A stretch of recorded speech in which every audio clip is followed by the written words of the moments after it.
মনোনয়নপত্র কিনেছেন ঢালিউডের কুইন অপু বিশ্বাস। ভক্তরা ভালোবেসে ঢালিউড কুইন বলে সম্বোধন করেন। দীর্ঘ ক্যারিয়ারে উপহার দিয়েছেন অসংখ্য ব্যবসা সফল ও জনপ্রিয় চলচ্চিত্র। বর্তমানে রাজনীতির মাঠেও সবর তিনি।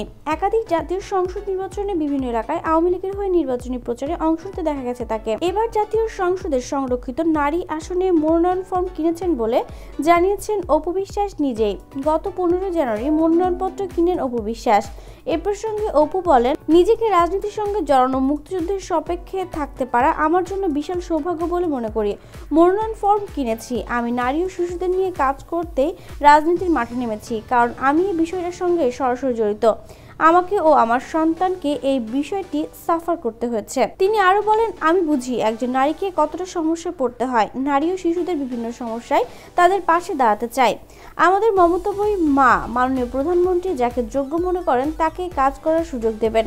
অপু বিশ্বাস বর্তমানে শ্বশুরবাড়ি জিন্দাবাদ সিনেমায় কাজ নিয়ে ব্যস্ত সময় পার করছেন। দেবাশিস বিশ্বাস পরিচালিত এই সিনেমায় অপু বিশ্বাসের বিপরীতে অভিনয় করছেন বাপ্পি চৌধুরী।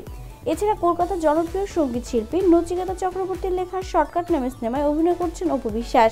সুবীর মণ্ডল পরিচালিত অপু বিশ্বাসের বিপরীতে অভিনয় করছেন ওপার বাংলার জনপ্রিয় অভিনেতা পরমব্রত চট্টোপাধ্যায়।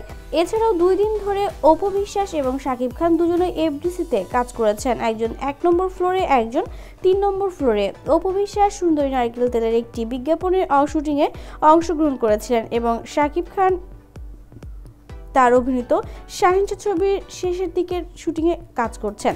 তো বন্ধুরা, অপু বিশ্বাস কি সংসদে মনোনয়ন পাবে? আপনার কি মনে হয়? অবশ্যই আপনার মূল্যবান মতামতটি কমেন্টের মাধ্যমে আমাদের সাথে শেয়ার করুন এবং আরও সঙ্গে স্টারবেট নিউজ জানতে চাইলে আমাদের চ্যানেলটি সাবস্ক্রাইব করুন আর পাশের বেল বাটনটি প্রেস করতে ভুলবেন না।